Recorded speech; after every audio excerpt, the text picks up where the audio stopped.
마가복음을 중심으로 마태가 기록되었고 마가복음 중심으로 누가가 기록되었기 때문에 그 말이 무슨 말인지 이제 들어가 보면 이래요. 이런 부분들을 우리가 해결해 나가볼 텐데요. 제가 마가복음 전체를 한 번에 한 10번에 나눠서 강의해야 될 부분, 10번을 강의해도 중심은 똑같아요. 다양한 시각을 이렇게 풍성하게 끌어내야 되는데 그렇게 할 수가 없어요.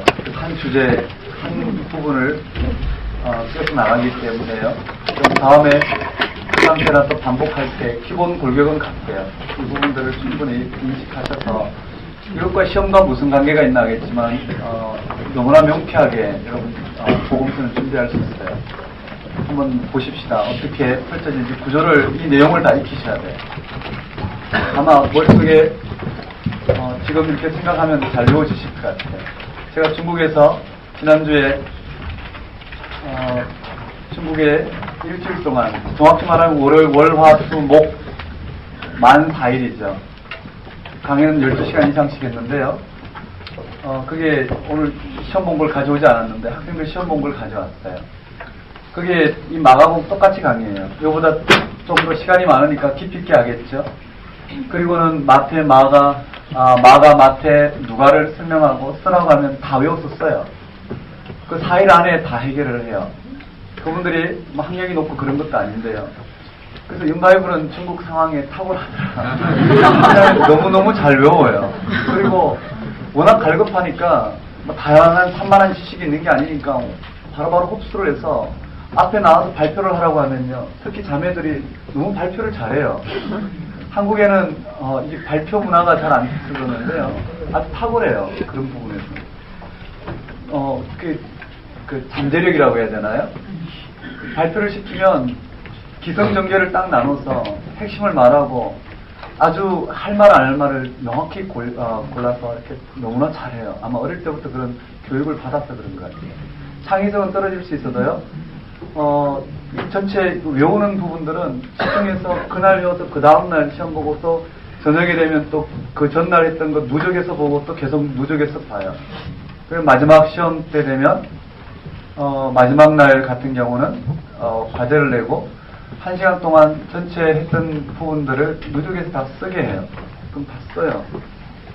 이번에 시간이 없어서 그랬지만 여유있게 공부할 때는 밤에 새벽까지 인터뷰를 해요. 통역과 같이 설명을 해보라는 거예요. 대사 명인부터까지 한번 설명을 해보라는 거예요. 성경을 읽으면서 했던 그 부분들 쭉 설명을 하면서 틀린 부분들 체크하고 확인하고 이렇게 해서 말씀을 가르칠 수 있는, 먼저 복음에 눈을 뜨고 말씀을 가르칠 수 있는 이런 능력들을 이렇게 좀 이렇게 심어주고자 했던 건데, 이번에도 적어도 복음서와 서신서의 중요한 부분들은 다 외웠어요. 그래서 얼마든지 그들은 성경 없이도 강의할 수 있을 정도로 그게 일주일이면 되더라는 거예요.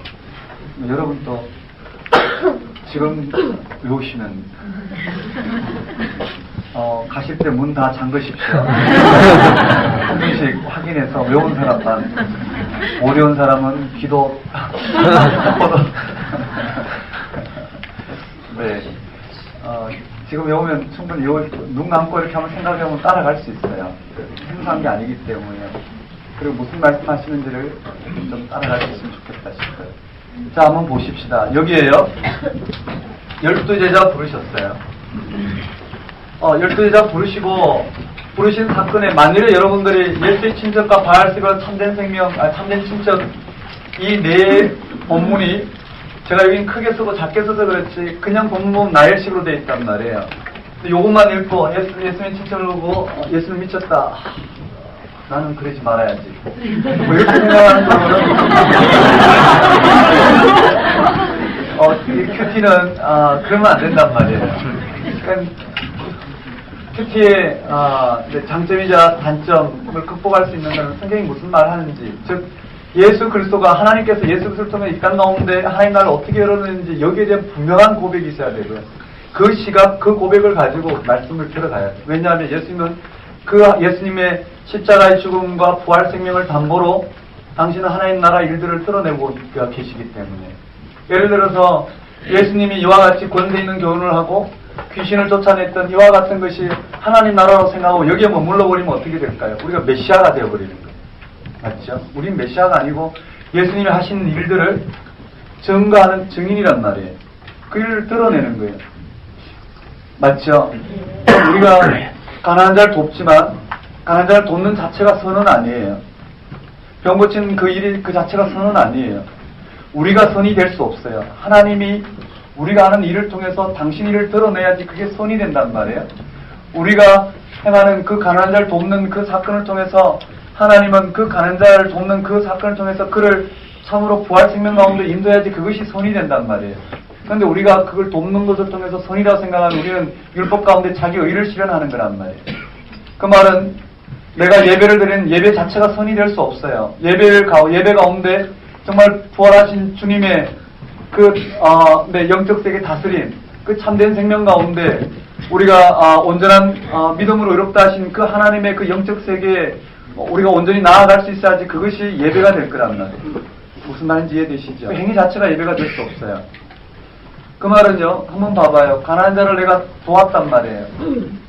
도왔는데 나는 그것을 선한 행위라고 했는데 그는 그것을 가지고 더 타락한 길로 갔다든지요. 예를 들어서 여기서 서울 지방에서 오신 분들도 계신데 오다가 서울역에 또는 지하철 안에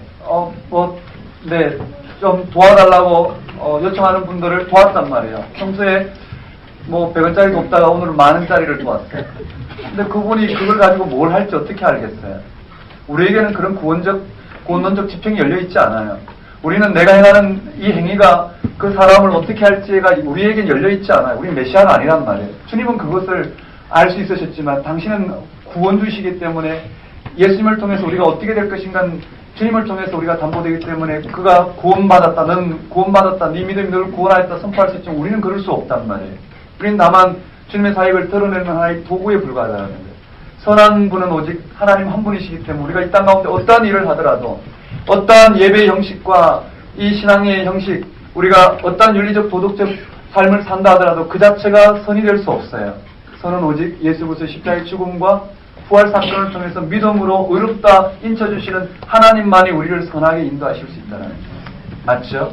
여기에 눈을 뜬다면 우리는 많은 부분에 우리의 삶에서 분별이 될 거라는 거예요. 그래서 이런 부분들, 이런 하나의 개별적인 부분들을 큐티를 할 때 전체적인 이 부분을 가지고 우리가 읽어 내려간다면 좀 정확히 될 거예요. 그러니까 이 구조를 좀 잘 보면은요, 이 12제자 부르신 사건에 예수님의 친척과 바알세불과 참된 친척 사건을 통해서 누가 하나님 나라의 기초 공동체, 누가 하나님 나라, 하나님 백성이 될 수 있는가의 기준을 참된 친척을 가지고 드러냈어요. 예수님의 친척 혈연적 관계도 아니고, 그렇다고 해서 기존의 종교 지도자들도 아니에요. 오직 믿음으로 말미암아 예수 그리스도로 온전히 믿음으로 말미암아 하나님 나라 가운데 들어간 이들이 바로 12제자 하나님 나라의 기초 공동체라는 거예요. 맞나요? 이러한 12제자를 통해서 예수님과 같은 사역을 감당하는데 이제 뭐가 문제가 나오냐면 초대교회 상황이 나온단 말이에요. 특히 초대교회 상황을 이 제자들이 예수님을 따를 때에 일어난 한 상황의 상황을 가지고 설명해내고 있어요. 여기 보시면 예수님이 12제자를 부르시고 이와 같이 그라사 지역으로 가서 이런 신적 사역을 감당하고자 제자들과 함께 떠나는 자리에 뭐가 오냐면 풍랑을 만나요. 여기에 제자들이 풍랑을 만났는데 이게 배에서 일어난 사건이란 말이에요. 이 풍랑 앞에서 배를 타고 있는 이 제자들이 풍랑 앞에서 좌초하기 직전이에요. 믿음의 좌초를 하기 직전이란 말이에요. 그럼 오늘 우리가 한번 봅시다. 여기 귀신 들리는 아이를 못 쫓아낸 이 제자들 상황과 똑같아요. 또 여기에 물 위로 걸어오신 예수님, 즉 제자들이 오병이어 이후에 배를 타고 예수님이 말씀하신 그 선교 지역에 가서 복음을 전하려고 가는 이 가운데, 또 칠병이어 이후에 예수님과 함께 이 배를 타고 떠나는 가운데 이 세 가지 사건이 여기 언급되어 있어요. 이 세 가지 배에서 일어난 사건들을 가만히 한번 살펴보면은 초대교회 상황이 나와요. 오늘 우리의 상황이란 말이에요. 즉 이 제자들의 무지를 드러내는, 또 하나님 나라를 이해하지 못한 이 종교 지도자들, 이들이 겪고 있는 문제라고 할 수 있어요. 다시 말씀드리면 오늘 우리의 상황이라 할 수 있어요. 아마 이 중에 대부분은 현실적인 이 문제 때문에 하나님 앞에 도무지 하나님 뜻이 어디 있는지 모르겠다라고 이야기하는 사람들이 많을 거예요. 내가 하나님 뜻을 좇는다고 했지만 하나님이 어디에서 그 뜻을 드러내신지 몰라서 참으로 그래서 이 부분이라고 일러만 주면 내가 얼마든지 따를 수 있을 텐데 이렇게 생각하는 분들 많을 거예요. 또 이 문제를 해결해 주시면 내가 하나님 앞에 온전히 설 수 있을 텐데 그리고는 더욱더 믿음의 담금질을 하고 그 문제를 해결하고자 있는 사람도 많을 거예요. 그렇지만은요, 마가복음에 의지해서 말씀드리면 그것을 해결하는 걸 통해서 하나님 뜻이 드러나는 게 아니란 말이에요. 그걸 통해서 해결되는 게 아니라 십자가의 죽음을 받아들이고 이 부활 생명에 먼저 눈을 뜨게 되면 정말 살아계신 하나님을 향하여 한 발을 내딛게 되면 내 문제는 그만큼 어떻게 해요? 보이게 되는 거예요. 뭐가 우선인지를 여기 잘 드러내고 있는 장면인데 여기도 마찬가지예요. 이 제자들이 하나님 나라에 온전히 눈을 뜨지 못하고 아직 영적 기한이 일어나지 않은 이 제자들, 예수님의 십자가의 죽음과 부활 생명이 무엇인지 하나님 나라에 이 땅 가운데 어떻게 임하였는지를 온전히 깨닫지 못한 오늘 초대교회의 그리스도인들이 겪고 있는 문제, 그 문제를 제자들의 무지를 통해서 드러내고 있죠. 여기에 12제자를 부르시고 건너편 그라사 지역에 가서 이와 같이 하나님 나라의 일을 감당하고자 떠난 그곳에 풍랑이 왔단 말이에요. 이 배에 타고 있는 이 제자들은 대부분 갈릴리 호수에서 고기잡이 하던 어부 출신들이라고요. 그런데 이들이 깨닫지 못했던 게 크게 두 가지라고요. 예수님과 함께 동행하는 길에도 풍랑이 올 수 있는가라는 문제였어요. 예수님과 함께 동행하는 길, 예수님을 믿고 따르는 이 제자들의 삶에서 이 땅 가운데 하나님 백성으로 하나님이 불러주신 그 영적인 사역을 감당하는 데 떠나는 길에 이 육신의 일이 겪는 이 풍랑이 올 수 있느냐? 풍랑이 올 수 있다라는 거예요. 맞죠? 하나님은 우리 믿는 사람만 사랑하셔. 절대 그렇지 않아요. 하나님 믿는 사람, 믿지 않는 사람이나 똑같이 그 생명을 유지하시고 생명을 주시고 이 말 하시면 이 말을 들으면 경계하는 사람들이 있어요. 절대 저는 20대 초반에 세례를 받고 신앙생활 시작했어요. 아니 그렇게 이야기하는 사람들 저하고 맞짱을 하면 예수 믿고 돌아보니 제가 예수를 모를 때도 나를 사랑하신다고 정확히 고백하셨어요. 여러분도 그러시죠? 맞아요. 똑같이 제 생명을 허락하신 분이 하나님이시라는 고백해요. 똑같이 저를 여기까지 인도하셨던 하나님이 예수를 믿을 때나 믿기 전이나 똑같은 동일하신 하나님을 고백한단 말이에요. 대부분 아니 모든 그리스도인은 그렇게 고백할 거예요. 이런 경험적으로 봐도 그렇지 않을까 생각해. 하나님은요, 믿는 사람 믿지 않는 사람이나 똑같이 그 생명을 유지하시고 이와 같은 삶의 방식을 유지하게 하셔요. 그들이 누구에게 기도하든 삼신 할머니에게 기도해서 아들을 낳든 뭘 하든 하나님은요, 하나님께서 그 생명을 허락하셔요. 맞죠? 하나님이 아닌 우상에게 기도해서 기도한 사람에게 전혀 다른 생명을 생명이 태어나는 게 아니라 다 하나님 주신 우리의 이 창조적인 이 모습으로 태어난단 말이에요. 그리고 우리 생명을 유지하셔요. 맞죠? 믿는 사람은 기도를 통해서 병이 나았다 하지만 믿지 않는 사람은 자연적으로 병이 나을 수 있어요. 그 비유를 보면 그게 똑같다 할 수 있어요. 이런 말이 시험 안 들었으면 좋겠어요. 좀 크게 한번 생각해 보십시다. 왜 그와 같이 하나님께서 하시느냐가 중요하단 말이에요. 그리고 왜 하나님은 믿는 자는 믿지 않는 자는 이 땅에 이와 같은 삶의 방식을 똑같이 다스리고 계시냐면 나를 위해서 그렇다라는 거예요. 간단하게 말씀드리면 왜 그러냐면 내가 예수 믿기 전에 하나님께서 만일에 차별하셔서 나의 생명을 유지하지 아니하시고 심판하셨다고 생각해봐요. 나는 이 자리에 설 수가 없단 말이에요. 오고 오는 세대에 다 나 같은 사람을 위해서 하나님 그와 같이 이 땅의 모든 생명 현상을 동등하게 이 모든 사람들을 위해서 십자가에 달려 죽으시고 하나님 그들을 계속 부르고 계시다라는 거예요. 맞나요? 이런 하나님 나라에 대한 눈만 뜨기만 해도 기독교의 이기심은 사라질 거예요. 기독교의 어떤 그러한 이기적이고 이러한 부분들은 사라질 거고 정말 예수 믿는 진정성, 기독교의 진정성이 드러나게 될 것이라는 거예요. 여러분 예수를 믿지만 풍랑을 만날 수 있어요. 맞죠? 인생에 믿지 않는 사람이 겪는 모든 인생의 생사화복을 우리도 겪을 수 있어요. 중병이 걸리면 믿는 사람 믿지 않는 사람 똑같이 죽을 확률이 높아요. 맞죠? 똑같이 이쪽은 믿음으로 맨날 기도하면서 시커멓게 탄 음식 그 발암 물질인 숯불을 먹고 이쪽은 채소만 먹어요. 전혀 기도하지 않고. 그럼 누가 더 안에 걸릴 확률이 높겠어요?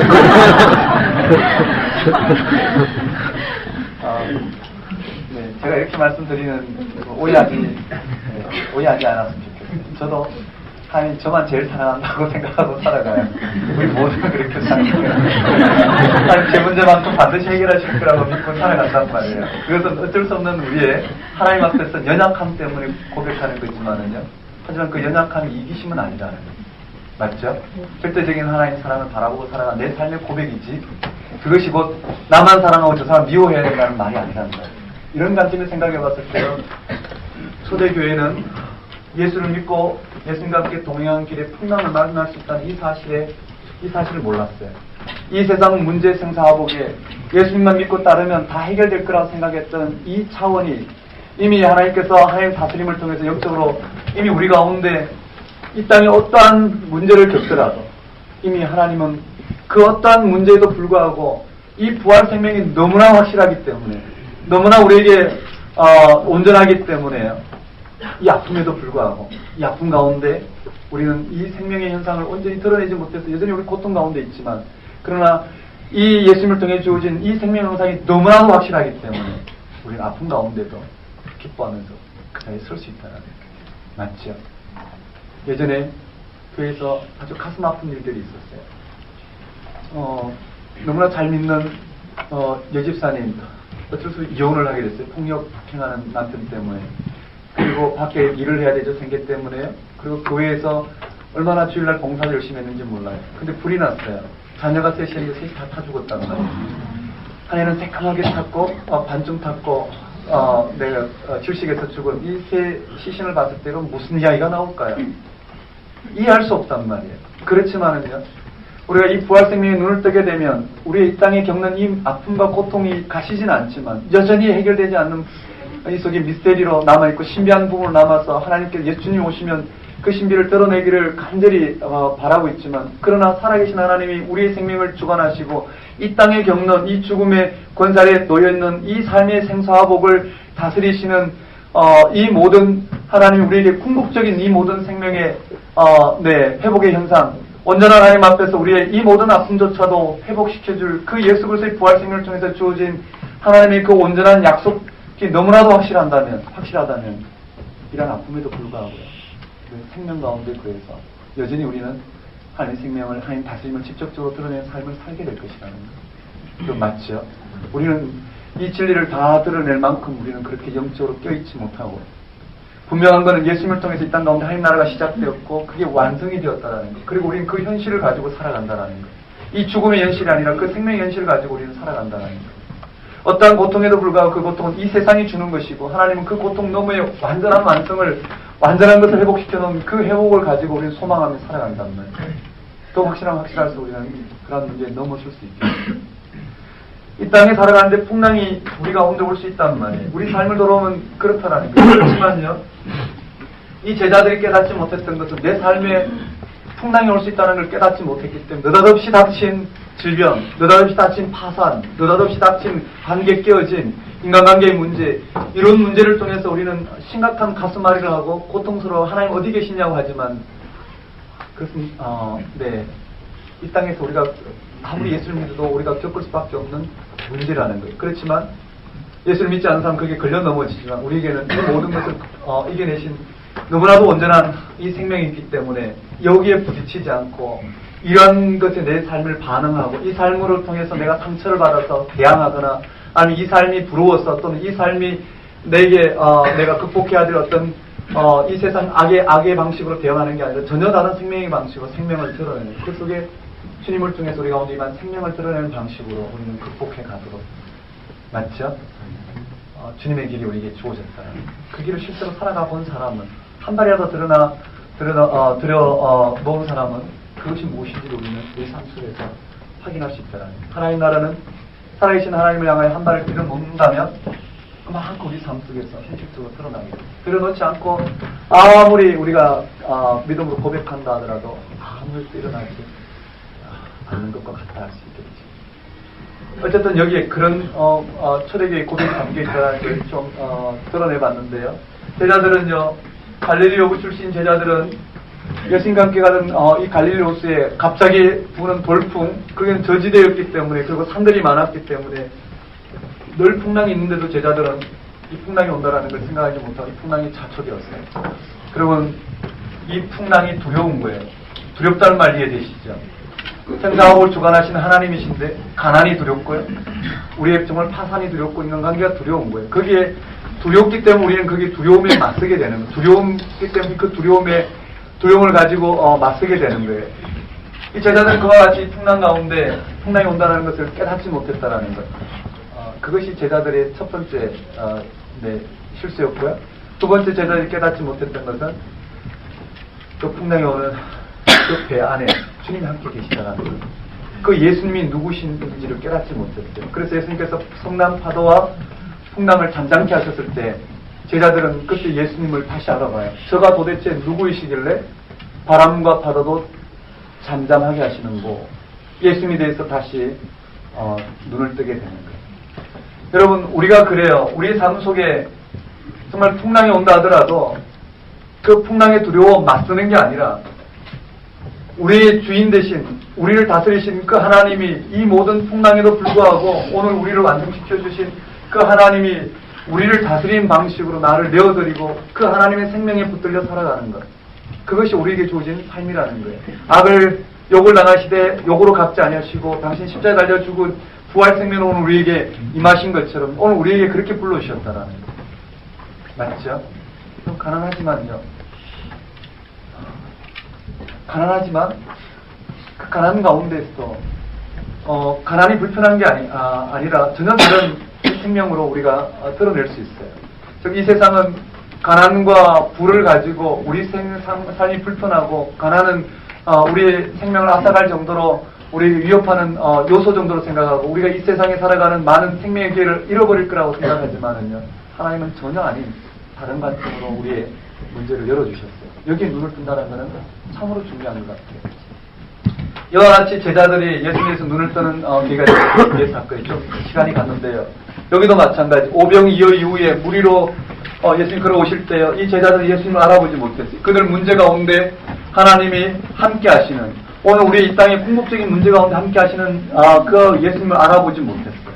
많은 사람들은 이렇게 이야기해요. 왜 하나님이 예수님은 가난의 문제를 해결하지 않았을까? 왜 질병의 문제를 해결하지 않았을까? 지금 유대교 신학자들이 이야기하는 게 그거죠. 예수님이 그리스도시라면 이 땅 가운데 2000년 전과 2000년 후는 달라야 되는데 왜 똑같은 이러한 인간적인 문제들, 생명을 파괴하는 이 문제가 왜 하나님의 신정론이 왜 해결되지 않았느냐라고 이야기해요. 근데 해결됐어요.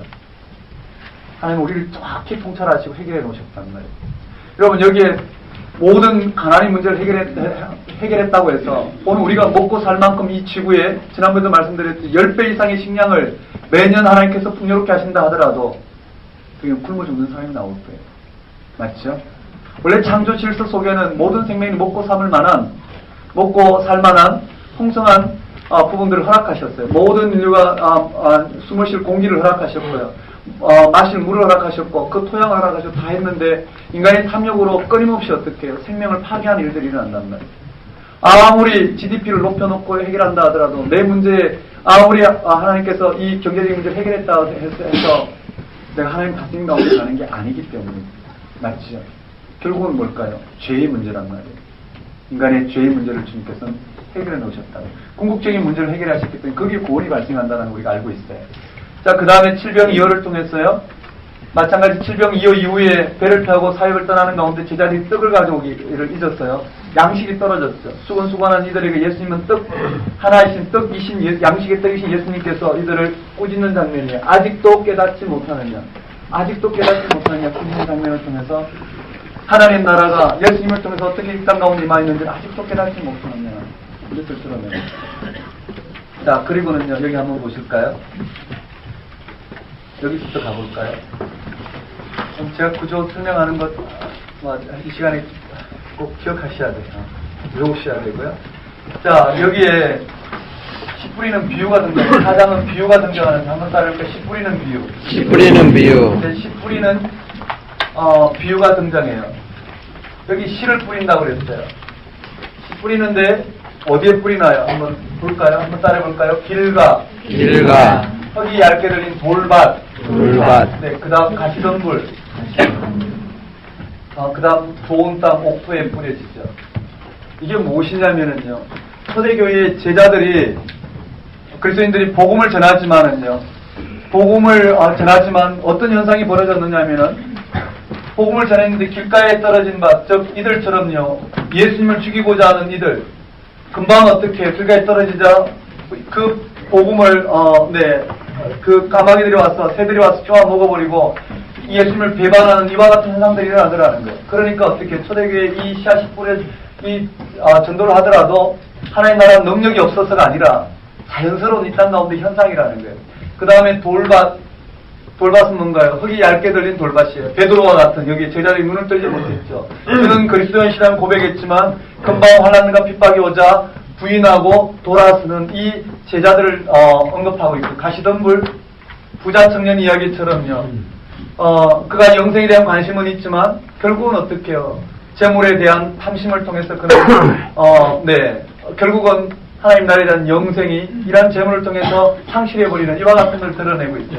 누가 옥토냐면은 베세다 맹인과 우리가 해결해야 될 바디메오 맹인과 같이 이 눈을 뜨는 이 장면을 통해서, 그리고 예수님을 온전히 따르는 이런 장면을 통해서 옥토가 있다라는 거예요. 그런데 중요한 것은요, 옥토의 30배, 60배, 100배의 결실을 맺는다라는 것은 비록 복음을 전해서 여기서 다 잃어버렸지만 이 옥토에서 나는 30배, 60배, 100배가 길가와 돌밭과 가시덤불에서 상실한 그것을 넘어서는 하나님 나라의 결실을 거두게 될 것이라는 걸 1차적으로 이야기하고 있습니다. 이해되시나요? 그 다음에 두 번째는요, 한 개인을 볼까요? 베드로와 같은 한 개인이 어떻게 해서 옥토와 같이 변할 수 있는가, 눈을 뜰 수 있는가라는 거예요. 어떻게 해서 눈을 뜰 수 있는가? 해답은 뭔가요? 지속적으로.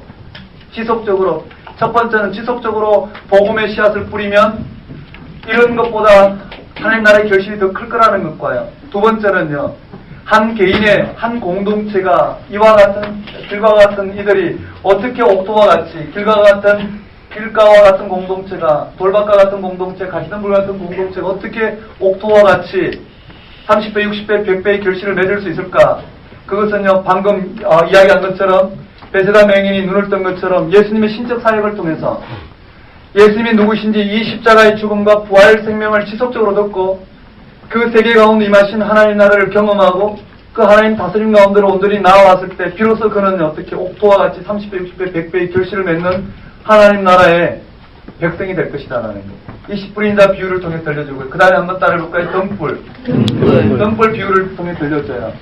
그 다음에요, 스스로 자라는 씨, 겨자씨 같은, 여기도 마찬가지. 이와 같이 씨가 뿌려지면 가려지는 씨도 있고요. 가려지는 것도 있고 옥토도 있지만 결국은 이 옥토 30배, 60배, 100배의 결실로 등불과 같이 하나님 나라는 환히 드러날 것이라는 거예요. 처음에는 가려지는 것 같아요. 예수님 복음을 전했지만 가려지고 제자들이 이와 같이 풍랑을 만나고 좌초하지만 시간이 지나면 이와 같이 등불처럼 하나님 나라는 드러날 것이라는 거예요. 어떻게 해요? 옥토는 씨앗을 삼키만 하면 나머지 씨앗이 알았어요. 그러니까 하나님 나라를 스스로 자란다라는 거예요. 처음에는 겨자씨 같지만 자라서 환히 드러날 것이다. 이것을 씨 뿌린 비유를 통해서 들려주고 있는. 한번 따라해볼까요? 시등스겨. 네, 이렇게 돼 있어요. 여기 한번 따라해볼까요? 중세근밀손. 다섯가지 가오 나오면서 논쟁이고, 12제자 부르시고 누가 12제자 같이 될 수 있느냐. 이 제자를 데리고 그라사 지역으로 가는데 그 과정에 이 제자들의 사역이, 예수님과 함께한 사역이 씨 뿌리는 비유를 통해서 들려주고 있고요. 하나님 나라는 이와 같이 시등스겨 이와 같고요. 그리고 하나님 나라는 이와 같이 풍랑을 통해서 예수님이 누구이신지 오늘 우리가 따르는 하나님 나라를 이해하지 못한 우리는 이와 같이 자초되고 두려워하고, 두려워해야 될 자를 두려워하지 못하고 두려워하지 말아야 될 그 대상을 두려워하는, 그러므로 말미암아 끊임없이 두려움이 붙들리는 우리가 이와 같은 삶이 될 것이라는 거예요. 자, 그리고는 넘어가요. 여전히 나사렛에서 배척 사건이 나오고 12제자 파송, 그 다음 오병이어 무리로 걸어오신 사건, 칠병이어 배에서 일어난 사건을 통해서 아직도 깨닫지 못하는 예수님의 꾸지점이 있어요. 그러고 난 다음에 여기 보십시오. 오병이어는요, 여기에서는 유대인들을 향해서 일어났고요, 칠병이어는 이방인들을 향해서 일어났어요. 여러분, 이제 마가가 전하는 그 공동체가 유대교의 핍박을 위해서 그들은 더 이상 유대교에 머물 수 없고요, 지역도 이방 지역으로 옮겨가야 되겠고요. 팔레스틴 변경으로 옮겨가야 되겠고요. 그들이 선교하는 대상도 이제는요, 유대교가 아니라 이방인들 향해서 돼야 될 거예요. 거기에 대한 정당성을 여기 드러내고 있어요. 예수님도 오병이어를 통해서 칠병이어를 통해서, 칠병이어는 이방인들이란 말이에요.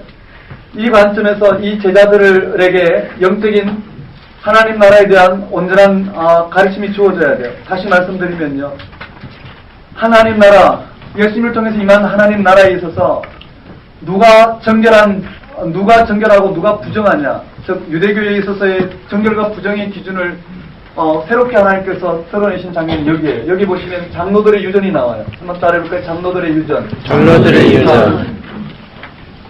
이 장로들의 유전을 이야기하고 있어요. 네. 네.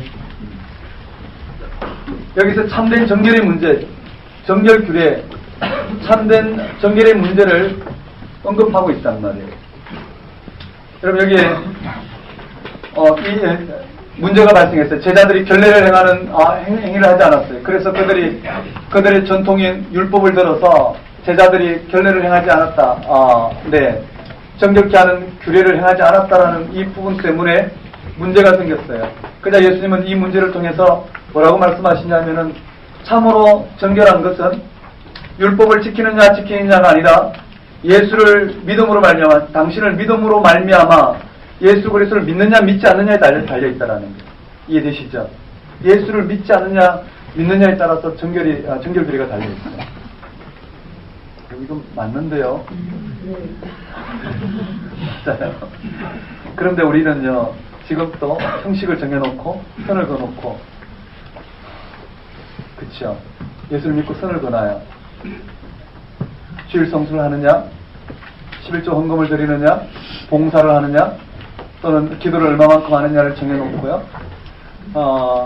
이것은 믿음 있는 사람, 이것은 믿음 없는 사람. 누가 더 열심히 내느냐에 따라서 이야기한단 말이에요. 그러면 열심히 11조만 드리면 믿음이 생길까요? 그게 믿음일까요? 열심히 주일 성수하면 그게 믿음일까? 믿음은 그게 있지 않잖아요. 믿음은 예수 그리스도의 십자가의 죽음과 부활 생명을 받아들이면 말면 내가 그 생명이 있음을 알고 그 생명을 이 땅 가운데 드러내는 삶을 사는 것이 믿음 가운데 있는 삶일 거예요. 그 가운데 이 형식은 드디어 새롭게 이 믿음, 이 생명을 드러내는, 예수 그리스도의 부활 생명을 드러내는 아주 중요한 우리 연약한 부분을 감당하고 함께 성령께서 공동체 가운데 역사하신 그 성령의 역사를 맛보는 귀한 자리가 될 거라는 거예요. 하지만 그 형식 자체는 그것을 담보하지 못한다는 거예요. 맞나요? 지금 그걸 이야기한다고 볼 수 있어요. 이 정결 규례인데요. 정결 규례 자체, 율법 기준 자체는요, 그 자체로 정결하지 못하다라는 거예요. 그래서 여기 수로보니게 여인 나와요. 수로보니게 여인이 이방 여인이잖아요. 가나안 여인인데 어떻게 가나안 여인이 하나님 나라에 들어갈 수 있느냐라는 거예요. 정결하냐 부정하냐는 어떻게 하나님 나라에 들어갈 수 있느냐 없느냐의 문제이기 때문에 믿음으로 말미암아, 믿음이 너를 구원하였다. 이 믿음으로 말미암아, 큰 믿음으로 말미암아 이 수로보니게 여인은 구원을 받을 수 있었어요. 믿음의 세계에 들어갈 수 있었어요. 그걸 통해서 드러낸 것은요, 정결규례, 하나님 나라에 들어갈 수 있는 기준은 이 믿음이라는 거예요. 믿음이 예수 그리스도의 십자가의 죽음과 부활 생명을 믿는 믿음을 통해 들어갈 수 있다는 거예요. 그런데 이런 믿음은 어떻게 생기냐라는 거예요. 그것이 여기에 기먹고 어눌한 자, 한번 따라해볼까요? 기먹고 어눌한 자. 기먹고 어눌한 자 고친 사건을 통해서 이야기하고 있어요. 여기 에바다 사건이 나오잖아요. 여기 에바다 사건이 나와요. 한번 따라해볼까요? 에바다 사건을 통해서 예수님의 이런 신적인, 예수님이 누구신지, 예수님에 의해서, 이 말은요, 예수님에 의해서, 예수님께서 그를 고치셨잖아요. 그럼 우리가 어떻게 하면 이 참된 믿음의 눈을 뜰 수 있느냐 하면은, 예수님만이 희망이라는 것을, 예수님만이 우리의 영적 소경의, 영적 맹인의 이 눈을 뜨게 하실 수 있다라는 거예요. 그래서 마가복음을 기록하고 예수님의 가르침에 나오라는, 그 가르침은 바로 이와 같은 순환 예고를 통해서 예수님을 통해서 땅 가운데 임한 하나님 나라가 무엇과 같은지를 들려주는 이 믿음 가운데로 나오라는 거예요. 이해되셨나요? 여러분 여기 수로보니게 여인과 같은 이러한 믿음으로 말미암아 우리가 하나님 나라에 들어갈 수 있는 구원받는 것은 이 기먹고 노란 자를 고친 것 같이 예수님의 이런 신적 사역을 통해서, 신적 사역이란 이 예수님의 십자가의 죽음과 부활 사건을 통해서 우리가 들어갈 수 있다는 걸 드러내고 있어요. 되셨죠? 그리고 난 다음에 다시 질병이요, 베세다 맹인, 베드로 신앙금 1차 순환 예고, 2차 순환 예고, 3차 순환 예고 이렇게 들어가요. 그러나 마지막에 아직도 눈을 뜨고 있지 못한, 아직도 하나님 나라가 어디서 임할지 모르는 이 누가 크냐는 논쟁을 하고 있는 이들을 향하여 바디메오 맹인 사건을 들었어요. 바디메오 맹인 사건은 오늘 우리가 하나님 나라에 눈을 뜰 수 있는 유일한 해답이에요. 여러분, 바디메오 맹인이 예수님이 오신다는 소리를 들었어요. 멀리서 예수님 소리가 들리자 바디메오 맹인이 뭐라고 했었느냐면은, 다윗의 자손 예수시여 나 좀 불쌍히 여겨주소서. 신구약 성경을 통틀어서 우리가 하나님 앞에 하나님의 자비를 끌어낼 수 있는 가장 강력한 기도가 바로 나 좀 불쌍히 여겨주소서. 엘레이손 매, 그쵸? 혼내니 이와 같은 단어예요. 나 좀 불쌍히 여겨주소서. 예수님께서 어떻게 해요? 그를 불러서 내가 네게 무엇을 하여 주기를 원하느냐라고 물었단 말이에요. 내가 네게 무엇을 하여 주기를 원하느냐. 여러분 한번 따라해보세요. 다윗의 자손 예수시여. 다윗의 자손 예수시여. 나 좀 불쌍히 여겨주소서. 나 좀 불쌍히 여겨주소서. 주님 물으셔요. 내가 네게 무엇을 하여 주기를 원하느냐. 그때 우리는 대부분 어떻게 하나요? 얼마나 많은 말 많음의 기도를 쏟아내나요? 그런데요, 바디메오 맹인은 주님 앞에 외쳤던 게 한마디예요. 주님, 보기를 원하나요? 맞죠? 보기를 원하나요? 오늘 우리가 마찬가지예요. 이 땅에 일어나는 수많은 문제 앞에서도 우리가 봐야 될 것은 예수님이 누구이신지, 하나님 나라가 무엇과 같은지를 보기를 원하나이다. 주님, 보기를 원하나이다. 그러자 예수님께서 말씀하셔요. 네 믿음이 너를 구원하였다. 이것이 바로 제자들이 하나님 나라 앞에 서서, 주님 앞에 서서 구해야 될 하나님 나라라는 거예요. 그럼 오늘 우리도 마찬가지예요. 오늘 우리의 문제가 산적해 있다 하더라도, 그럼 우리가 생각하는 이 땅의 삶이, 우리가 생각하는 내 삶의 구원의 문제, 내가 해결되어야지, 내가 고침을 받아야 돼, 이것이 고침받아야 될 내 인생이라고 생각하지만, 하나님은 그런 고침받는 인생이 아니라, 하나님은 우리 삶 가운데 그것을 고침받는 인생으로 우리를 구원하고자 하는 것이 아니라, 그 자체 삶을 통해서 하나님의 생명을 드러내고자 우리를 부르셨다는 게 눈을 뜨는 게 무엇입니까? 다시 말씀드리면요. 내가 하나님 앞에 서서 내 문제 앞에서 하나님 무엇을 하기를 원하시는지, 하나님께서 내 문제 앞에서 내 문제가 해결하시는 것이 하나님이 나에게 하셔야 될 일이라고 받아들이는 게 아니라, 하나님께서 나의 눈을 열어 하나님 나라가 무엇인지를 바라보게 하신다면,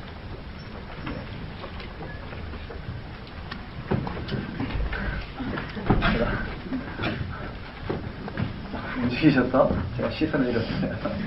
자, 하나님 나라가 무엇과 같은지 눈을 열게 되면 거기에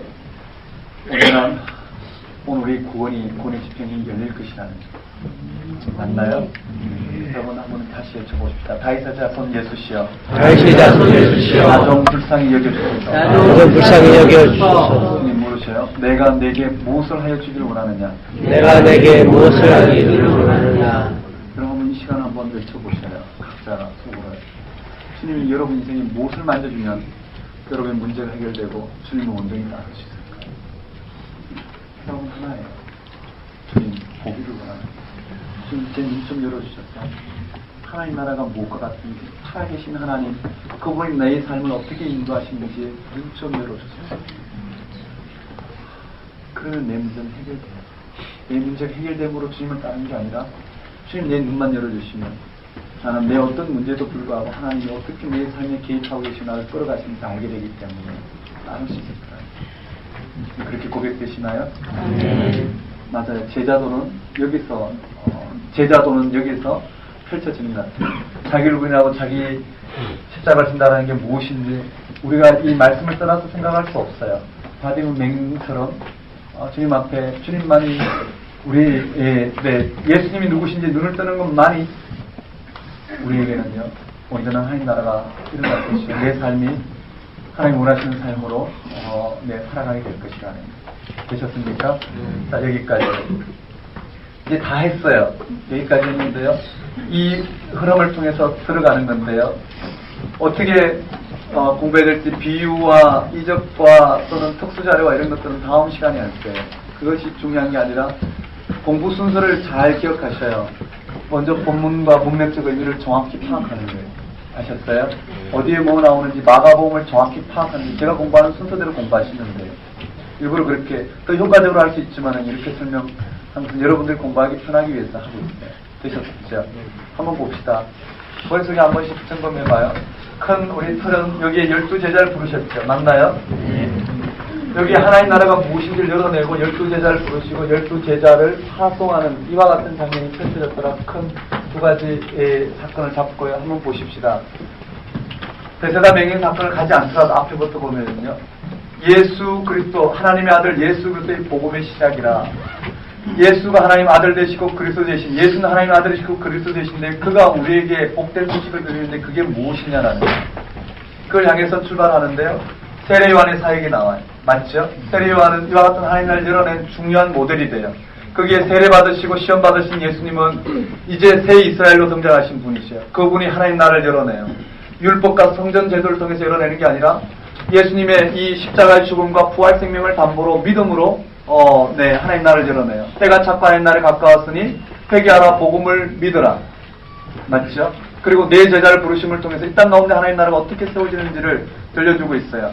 나를 따르라. 따름과 부름과 그렇죠? 따름을 통해서 하나님 나라가 이루어져요.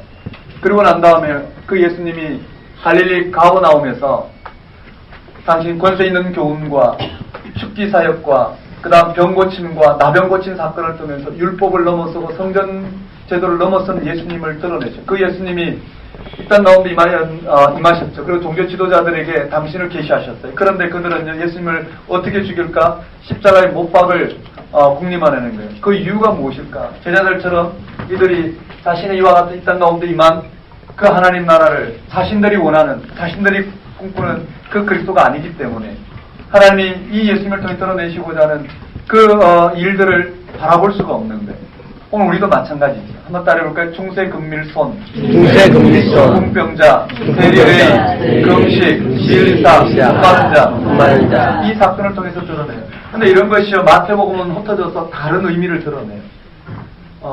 이제 왜 그런지는 나중에 보게 되겠고요. 그 다음에 12제자를 부르셔요.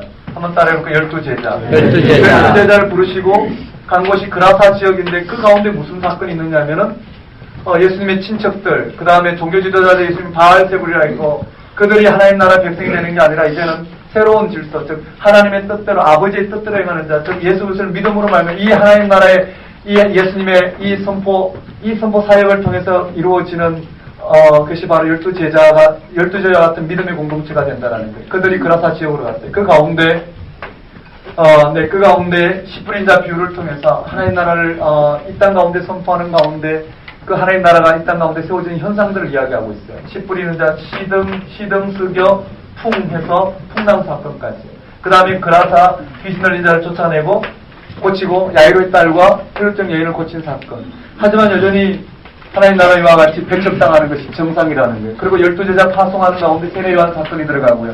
오병이어, 칠병이어를 통해서 예수님이 누구신지를 드러내요. 이 오병이어도 마찬가지예요. 설명을 드렸지만은 오병이어의 초점은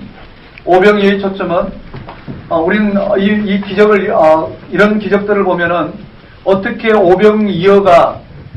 오병이어 물고기 2마리와 떡 5개로 5,000명을 먹이고도 12광주리가 남았을까라고 우리는 관심을 갖지만 마가복음에는 그런 관심을 갖는 그들의 관심을 전혀 다른 데로 돌리고 있어요. 그게 아니라는 거예요. 그게 하나님 나라, 이 땅 가운데 임한 하나님 나라를 바라보는 시각이 아니라는 거예요. 뭐냐면은요. 어떻게 오병이어를 예수님께 갖다 드렸더니 예수님께서 어떻게 굶주린 5,000명을 배불리 먹게 하고도 12광주리가 남게 하셨을까? 그 예수님의 초점 맞춰지는 거예요. 우리가 해야 될 부분과 예수님이 해야 될 부분은 다르다라는 거예요. 예수님은 메시아시고 우리는 그 메시아를 증거하는 메시아가 당신의 일을 드러내시도록 우리는 그 일을 이 땅 가운데 믿음으로 예수님께 가져가는 일이 우리의 몫이라는 말이에요. 맞죠? 즉 오병이어를 주님께 드리는 것이 우리의 몫이고 나머지는 그 주님이 배고픈 자를 배불리 먹고도 남게 하는 이 사역을 감당하실 거라는 그 사역을 감당하셨어요.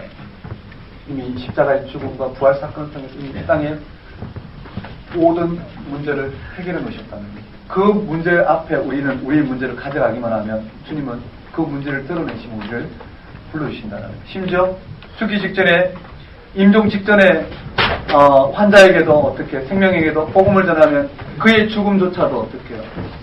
이 땅에 해결 불가한 죽음조차도 생명 가운데 거하게 하심으로 주님은 우리를 고치신다는 거예요.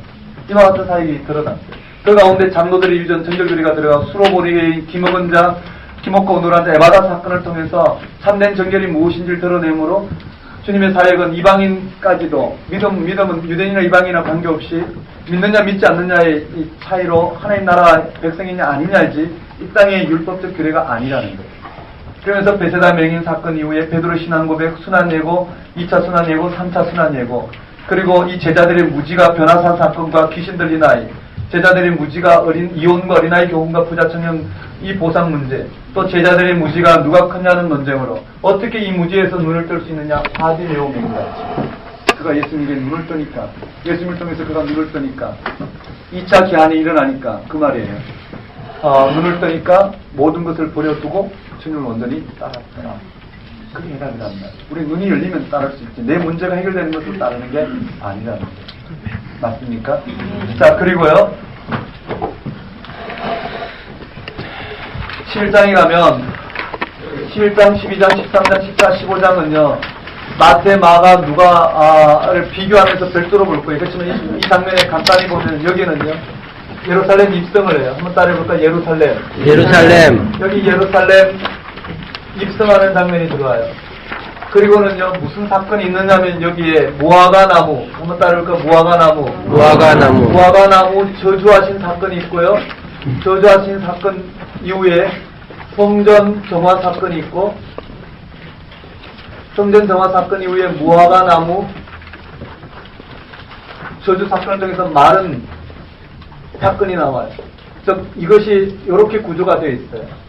혹자들은요, 예수님께서 가만히 있는 무화과나무를 왜 저주하셨을까 이야기하지만은요, 그렇게 이야기할 수 없고, 너무 문자적인 의미인 것 같아요. 여러분, 여기 성전이, 즉, 이들이 지금까지 예수님 앞에 논쟁하고 있는, 대항하고 있는 이 종교 지도자들이, 자신들이 의롭다고 생각하는, 그리고 이 성전 제사 제도를 통해서 하나님 나라에 들어갈 수 있다고 믿고 있고, 예수님의 이런 하나님 나라, 예수님을 통한 이 하나님 나라의 선포를 부인하고 있는, 그리고 예수님을 십자가에 달려 죽으려고 하는 그 실체를 여기다 드러내고 있어요. 성전 정화. 잘 아시는 것처럼요. 지난번에 설명한 것처럼 여기가 로마 가이사가 통치하는 세계라면요. 그 안에 이 소아시아 지역에 총독 빌라도를 파견하고, 총독 빌라도는 다시 헤롯을 세금 징수하는 용역회사 사장 정도의 위치로 헤롯을 이 이스라엘의 책임자로 세웠어요. 그리고는 헤롯은 다시 또 여기에 성전 제도를 유지하게 했단 말이에요. 여기에 헤롯은 막대한 세금을 거둬들이고, 헤롯은 다시 또 거기에 대한 빌라도 로마 가이사에게 이와 같은 구조로 형성이 되었어요. 그런데 이 성전 제도에, 이 성전에서 이 지도자들은 대제사장들이잖아요. 대제사장, 이때가 안나스와 가야바예요. 대제사장은 한 명인데 두 명이라는 것도 아이러니예요. 그리고 이들은요, 사독계열의 제사장이 아니라 돈을 주고 산, 즉 헤롯으로부터 돈을 주고 산 제사장들이란 말이에요. 그리고 이들도 막대한 종교들, 이 질서를 유지하기 위해서 세금을 거둬들여야 돼요. 그래서 성전 제도에 이와 같이 나눴죠. 여기는 지성소, 안뜰, 바깥뜰이라고 한다면 이 바깥뜰을 분양을 하는 거예요. 이들이 제사장 금수가 끝난 재물을 팔 수 있도록 여기에 박신혜의 소우리, 여기는 이신의 소우리, 여기는 김신의 소우리를 이와 같이 분양해요. 그리고 여기는 양우리를 분양하죠. 여기는 또 비둘기 파는 곳을 또 분양해요. 또 환전소도 있죠. 환전소도 있어요. 이런 여기에 예배드리는 초소에 이와 같은 제사장들의 기득권을 위해서 매년 어떻게 해요? 분양 면적이 늘어나는 거예요. 그리고는요, 여기 와서 이 백성들은요, 이 백성들에게 그 당시 주어진 멍해가 뭐였느냐면 율법 교사들, 즉 바리새인과 서기관들이 어떻게 하면 안식일을 준수할 수 있을까? 그래서 안식일 계명들을 다 만들어 놓고 여기에 어기게 된 이 민중들, 백성들을 하여금 이 예배 자리에 나오게 하는 거예요. 이들은요, 이 백성들을 올라낼 수 있는 수많은 이 계명들을 구체화했어요. 이것을 어기게 되면 이들은 재물을 가지고 여기 와서 제사를 드려야 되는 거예요. 그래서 이 율법을 어긴 이들은요, 와서 제사를 드리는 거예요. 이 재물을 사서 제사를 드릴 때 한번 생각해 보셔요. 이게 얼마나 강도의 소굴처럼 변했을까요? 이 백성들의 이와 같은 돈을 갈취해서 자기의 기득권을 유지하고자 하는 이 제사장 그룹 또는 이 백성들이 이와 같은 멍해를 지우게 함으로써 자신들의 이 백성들을 다스리는, 율법을 가지고 백성을 다스리는 이와 같은 기득권을 누리고자 하는 이 종교 지도자들, 이들이 열매 없는 것을 아시고 예수님께서는 이 성전이 강도의 소굴로 만들어졌다라는 거예요. 내 아버지 집은 기도하는 집인데 강도의 소굴로 변해버린 이 성전 제도의 무효를 지금 선언하신단 말이에요. 왜냐하면 이미 예수님은 그 성전 제도와 율법 준수의 율법 제도의 무효를 지금 선언하시고 하나님을 열어내신 분이시기 때문에. 되셨나요? 그들을 향하여 열매 없는 무화과 나무를 대신하여 저주하셨다는 네, 무화과 나무 마른 사건이 나오고, 그리고 난 다음에 예수님은 이와 같이 성전 정원을 하자 이 종교 지도자들이 와서, 특히 저 제사장과 장로들과 이 서기관들이 와서, 종교 최고 지도자들이 와서 예수님에게 권위를 물어요. 한번 따라해볼까? 예수님의 권위. 예수님의 권위를 물어요. 무슨 권위로 이와 같은 일을 행하느냐에 대해서 논쟁이 벌어져요. 여기 첫째 논쟁이 벌어져요. 첫 번째 논쟁인데 무슨 권위로 이와 같이 하느냐. 그래서 예수님은 세례 요한의 예를 들어놔요. 세례 요한의 이야기를 들어서 세례 요한의 세례가 어디서부터 왔는지 한번 말해보라는 거예요. 다시 말씀드리면 제자들이나 여기에 나오는 이 제자들이나 여기 나오는 종교 지도자들이나 똑같아요. 그런데 이 말씀을 하고 있는 이 논쟁 가운데 제자들을 교훈하고 있어요. 이 제자들이 예수님에 써 있고요. 이 제자들이 누가 크냐는 논쟁을 가지고 자기를 부인하지 못하고 종교적 기득권을 누리고자, 예수님을 통해서 누리고자 하는, 하나의 나라를 도무지 이해하지 못하고 종교적 기득권을 누리고자 하는 이들 가운데 지금 마지막 다시 예루살렘에서 저 종교 지도자들과의 논쟁을 통해서 이 제자들이 지금 어느 위치에 있는지 지금 가르치고 있는 거예요. 한번 보십시다.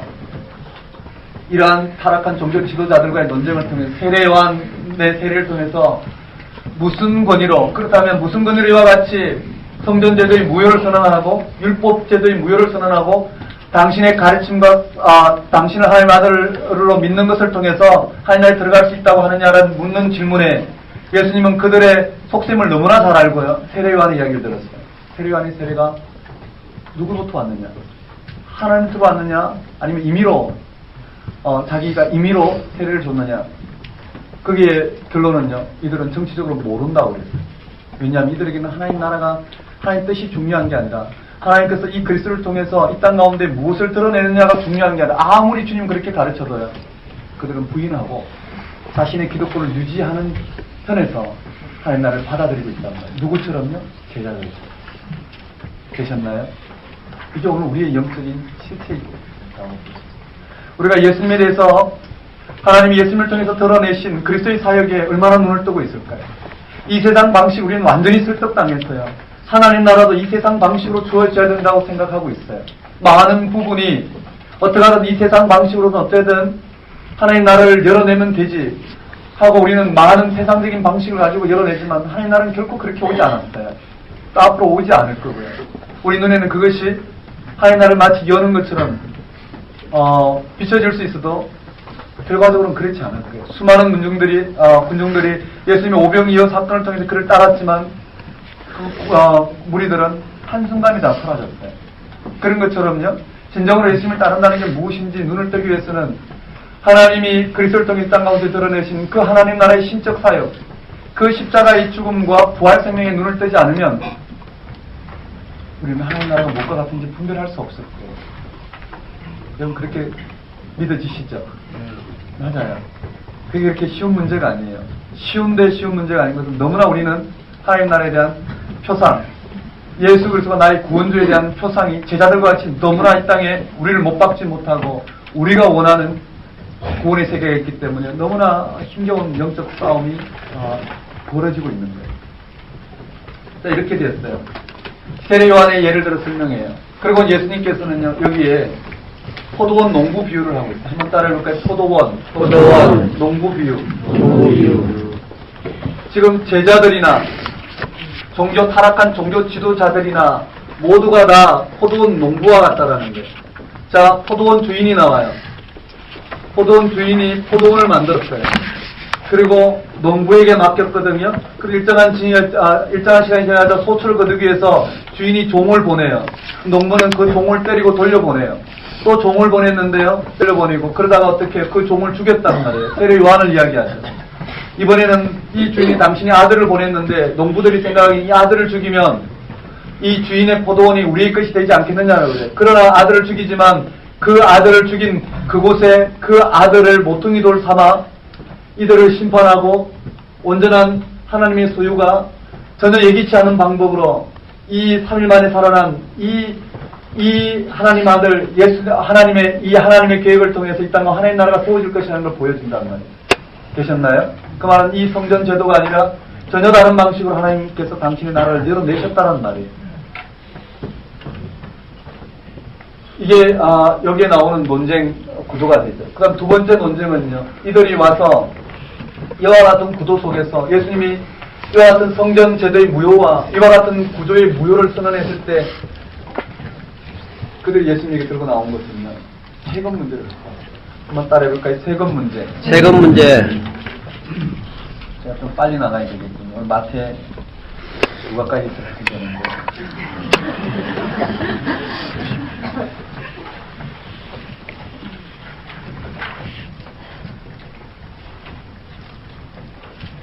거기에 두 번째는 세금 문제가 나와요. 한번 따라해볼까요? 세금 문제를 갖고 와서 세금 문제를 갖고 와서 세금을 가이사에게 드리는 것이 옳으니까 옳지 않나이까? 그 말은 뭘까요? 이들이 이와 같은 구조 속에서 이 체제를 유지하는 것이 이들은 정당하다라는 거예요. 즉 가이사에게 이것을 갖다 바치면서도 이 성전 제도를 통해서 이스라엘을 다스리는 것이 유효하다라는 거예요. 근데 예수님이 자체를 부정했죠. 그래서 예수님은요, 가이사의 것은 가이사에게, 하나님 것은 하나님에게 갖다 바치라고 했어요. 한번 따라해볼까요? 가이사의 것은 가이사에게, 가이사의 것은 가이사에게, 하나님의 것은 하나님에게로. 이 말씀을 크게 눈을 떠서 봐야 돼요. 가이사의 것은요, 세상의 방식은 세상의 방식에 맡기고, 그쵸? 하나님께서 예수님께서 하나님을 통해 드러내신 하나님 나라는 가이사의 것과 다르다라는 거예요. 즉 세상의 방식은 세상의 방식대로, 하나님의 나라는 하나님 방식대로 이 땅 가운데 세워지지, 하나님 나라가 세상 방식으로 세워지지 않는다라는 거예요. 맞죠? 크게 생각하면은요, 지금 예수님이 십자가의 죽음을 담보로 지금 이야기하고 있는 그 내용에 초점 맞춘다면은요, 가이사의 것은 가이사에게 또는 하나님께서 하나님께 갖다 바치라는 게 무슨 말인지 알 거예요. 세상이 이런 세상 방식으로 일어나지만 하나님이 이런 하나님 방식으로 일어난다라는 거예요. 맞죠? 더 설명할 수 있지만 간단하게 이 정도로요. 그 다음에 12장에 부활 문제도 언급돼요. 세 번째, 이 부활도 오해하고 있는 거예요. 부활이 뭔지 오해하고 있는 장면을 통해서 부활이 있느냐 없느냐를 가지고 이야기하는 부분이에요. 그 다음에 네 번째는요, 가장 큰 계명이에요. 한번 따라해볼까요? 가장 큰 계명. 가장 큰 계명을 통해서 누가 크냐는 가장 큰 계명을 통해서 가장 큰 계명이 무엇이냐? 신구약 전체를 요약해서 하나님을 사랑하는 거예요. 맞죠? 한번 따라해볼까요? 하나님 사랑. 가장 큰 계명은 하나님 사랑이에요. 네, 이 부분은 우리가 좀 나중에 한번 다시 볼 거예요. 뭐가 있는지만 보십시다. 그 다음에 네 번째는 다윗의 자손 문제. 예수는 다윗의 자손으로 왔어요. 한번 따라해볼까요? 다윗 자손. 다윗의 자손으로 오신 이 문제와요. 그 다음에 요와 같이 언급되어 있어요. 한번 따라해볼까요? 이렇게 외워봅시다. 한번 따라하겠습니다. 원, 포, 세, 부, 가, 다. 한번 따라해볼까요? 권포세 부가다. 많이 보면 외워지겠지만 처음에는 이렇게 묶어두고 넘어가면 될 것 같아요. 그리고 난 다음에 결론으로요. 이게 결론으로 두 가지 설명을 하고 있어요. 한번 따라해볼까요? 서기관을 조심하라. 종교 지도자인 이 서기관, 서기관은 종교 지도자의 최고의 권위예요. 즉, 이 서기관은 모든 이 정책을 결정하는 기관이에요. 율법의 구체적인 항목들을 결정하는 학자가 바로 서기관이에요. 바리새인 중에 학자들이 서기관이죠. 이 서기관은 타락한 종교지도자의 대표적인 예란 말이에요. 이들은요, 이 백성들의 세금을 이와 같이 갈취하기 위해서 율법을 만들어 놓고 이것이 하나님 나라 구원받는 길이라고 서기관들이 가르쳤단 말이에요. 맞죠? 이 서기관들은 이렇게 하는 것이 하나님 나라, 아주 중요한 하나님 나라에 들어가는 기준이라고 설명하고 이와 같이 율법을 강조했단 말이에요. 이 율법 강조의 희생양이 누구냐면 과부란 말이에요.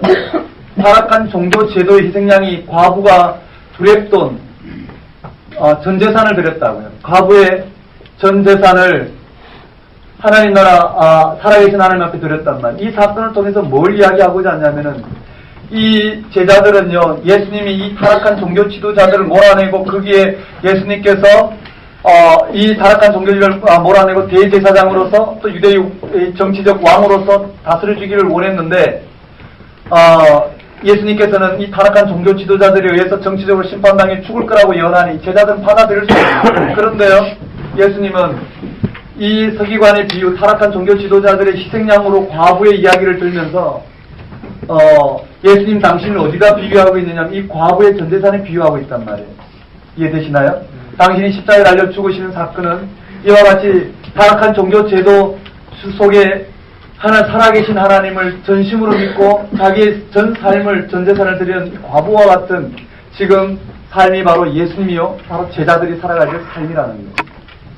되셨나요?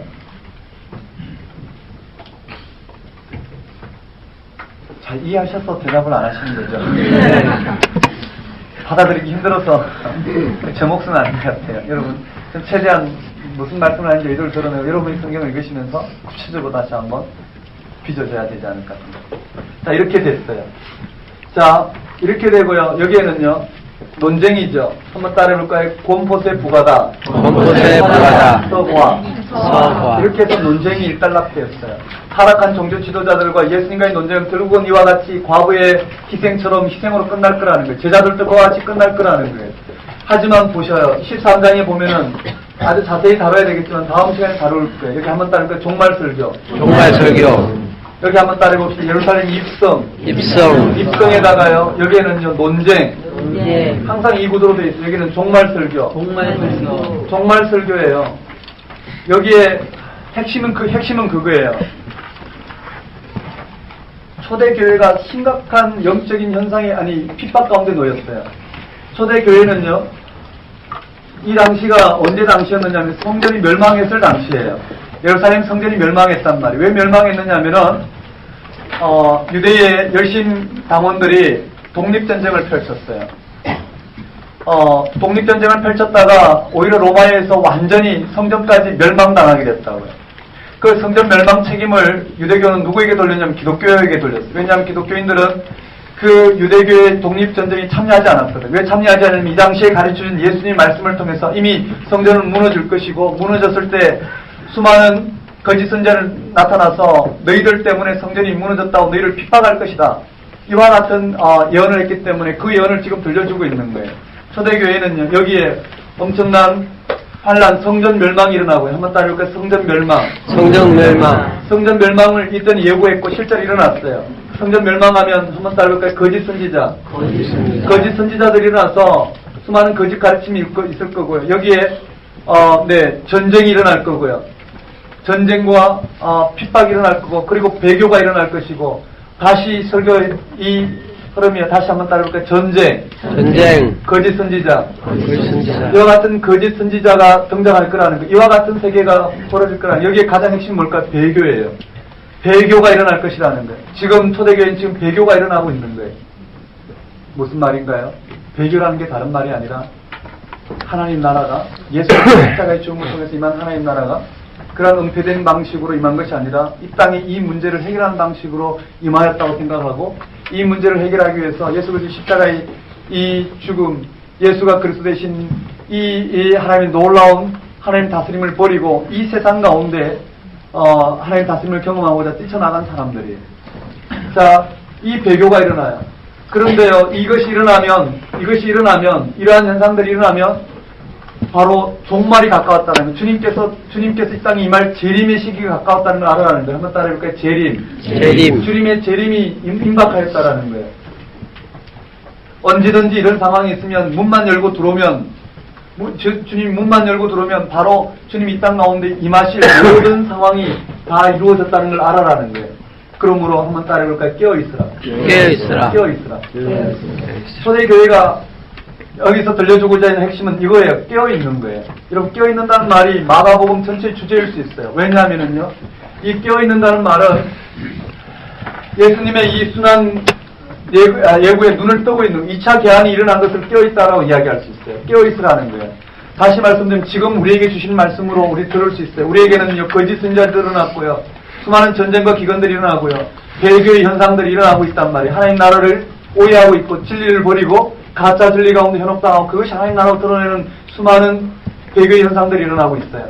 이 가운데 깨어있는 것이 무엇이냐라는 거예요. 즉 다시 말씀드리면 거짓 선지자가 일어나고 전쟁이 일어나고 이 배교가 일어나고 있는 이 현상 가운데 아직도 주님께서 문을 열고 들어오지 않은 이유는 초대교회가 해석할 때 두 가지였어요. 하나였죠. 그러니까 한번 따라해 볼까요? 복음이 만방에 전파되어야 하리라. 해석했던 것은 여기 10절인가요? 복음이 네, 만국에 전파되어야 된다는 이 사실 때문에 아직도 이 같은 재림이 임박한 재림의 징조죠. 재림이 임박했는데도 주님께서 오시지 않는 이유는 여기에. 거기에서 우리가 해야 될 것은 한번 따라해 볼까요? 끝까지 견디는 것. 네, 끝까지 견디는 자는 구원에 이르리라. 이 두 가지 초대교회가 해석으로 받았어요. 그리고는요, 그 앞에 우리는 깨어 있는 거예요. 복음이 만방에 전해질 때까지 우리는 끝까지 견디면서 깨어 있는 거예요. 한번 따라해 볼까요? 깨어 있으라. 깨어 있는다는 건 쉽지 않아요. 정말 깨어 있는 건 쉽지 않아요. 내 삶 가운데 참으로 살아계신 하나님 앞에 그 신앙을 고백하고 쓴다라는 건 쉽지 않아요. 맞죠? 우리는 너무나 우리 눈앞에 보이는 이 삶이 생생하기 때문에 이것이 현실로 생각하기 때문에 우리의 현실은 여기 있지 않아요. 이건 부분 현실이고 정말 우리의 현실은 하나님 앞에 쓰는 거예요. 하나님 앞에 주어진 그 생명을 가지고 살아가는 거예요. 죽음은 하나의 그 생명을 향해 가는 단계에 불과하고요. 그렇죠. 우리는 그렇게 생각할 수가 없다라는 거예요. 여기 한번 따라해볼까요? 깨어있으라. 깨어있는 게 뭘까요? 여러분, 깨어있는 게 뭘까요? 2차 개안을 하는 거예요. 근데 그 깨어있는 게 뭐냐면 오늘 우리에게 전해주고 있어요. 여러분, 어떻게 2차 개안이 일어나는지 여러분 눈을 부릅뜨고 한번 보셔요. 실제로요, 깨어있으라 말하면서요, 여기에 제자들이 깨어있으라 말하면서 이 거짓 선지자가 드러나고 전쟁이 일어나고 배교가 일어나고 이와 같은 장면이 일어날 때 주님께서 여기에서 주신 말씀들이 있다고. 너희는 매질을 당할 것이고 너희는 공회에 넘어져서 매질을 당할 것이고 너희 가족으로부터 미움을 당할 것이고 너희는 이 가운데서 진리를 증거해야 될 것이고 수많은 말씀들을 전해줬어요. 그리고 깨어있으라고 권면했단 말이에요. 근데 실제로 깨어있으신 분이 누구신가요? 예수님이셔요. 그래서 깨어있는다는 게 뭔가 드러내고 있어요. 여기에요. 14장 15장은요. 제자들이 깨어있는다는 게 무엇인지를 드러내고 있어요. 여기에요. 예수님의 여기 순환이 언급되어 있어요. 한번 따라해볼까요? 순환. 예수님은요. 실제로 이 핍박 가운데 그는 끝까지 십자가에 달려 죽으시면서까지 깨어있었단 말이에요. 맞나요? 여러분 여기 구조를 한번 보셔요. 이것이 오늘 우리 신앙의 핵심인데요. 예수님이 우리를 위해 십자가에 달려 죽으시고 부활하셨다는 것이 핵심인데 제자들에게 깨어있으라고 그랬고요. 제자들에게 너희들은 공회에 넘겨질 것이요 매질을 당할 것이요 가족들에게 미움을 당할 것이요. 우리 교재 한번 볼까요?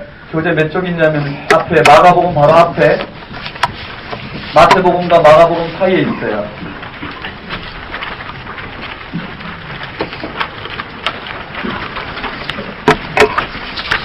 찾으셨나요? 마가복음과 마태복음 사이에 마가복음 13장에 등록되어 있어요. 그 밑에 맨 밑에 표에 한번 보면은요. 13장 9절에 제자들은 공회 앞에 신문을 받을 것이다. 실제로 공회 앞에서 신문을 받으신 분이 14장, 15장에 나와요. 누구신가요? 예수님이셔요. 또 제자들은 관장들과 죽음에 넘겨질 것이다. 실제로 빌라도에게 넘겨지신 분은 누군가요? 예수님이시고요. 매질을 당할 것이다. 실제로 매질을 당하신 분은 예수님이셔요. 또 공회 앞에서 담대히 증거해야 된다. 실제로 증거한 자신은 누군가요? 예수님이셔요. 여러분 찾으셨나요? 네. 제자들은 그들이 가족으로부터 배신당할 것이다. 사랑하는 제자들로부터 배신당하신 분은 예수님이셔요. 모든 사람에게 미움을 받을 것이다. 모든 사람이 미움을 받으신 분은 누구신가요? 예수님이셔요. 제자들은 구원을 얻기까지 끝까지 견뎌야 돼요. 예수님은 어떻게 해요? 끝까지 견디셨어요. 그리고 제자들은 깨어있어야 돼요. 실제로 깨어 계셨던 분은 누군가요? 예수님이시고 지금 누구를 깨우고 계시나요? 제자들을 깨우고. 그래서요 여기에 14장 15장은요 이 제자들이 지금 예수 그리스도를 믿고 살아가는 이들이 깨어있어야 되는데 실제로 깨어 계셨던 분이 예수님이시고 이 십자가의 죽음까지도 깨어 계셨던 그 분이 통해서 하나님께서 일으킨 사건이 부활 사건이란 말이에요. 그래서 제자들이 이 땅 가운데 깨어있는 가운데 반드시 이 부활의 생명 가운데로 제자들이 들어갈 수 있다는 걸 들려주고 있습니다. 되셨나요? 한번 따라해 봅시다. 예루살렘 입성, 논쟁, 종말, 순환, 부활, 입성, 논쟁, 종말, 순환, 부활. 자, 이 대목들이요. 다음 시간에 자세히 살펴보겠지만은요. 이 대목들이 실제로 마태복음에는 마지막에 어떻게 되어 있느냐면은요. 실제로 마태복음에는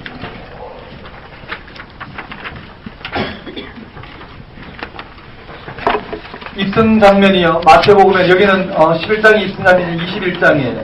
논쟁은 22, 23장이고요. 그 다음에 종말 설교는 24, 25장이에요. 신앙은 26, 27이고 28장 이렇게 돼 있고요.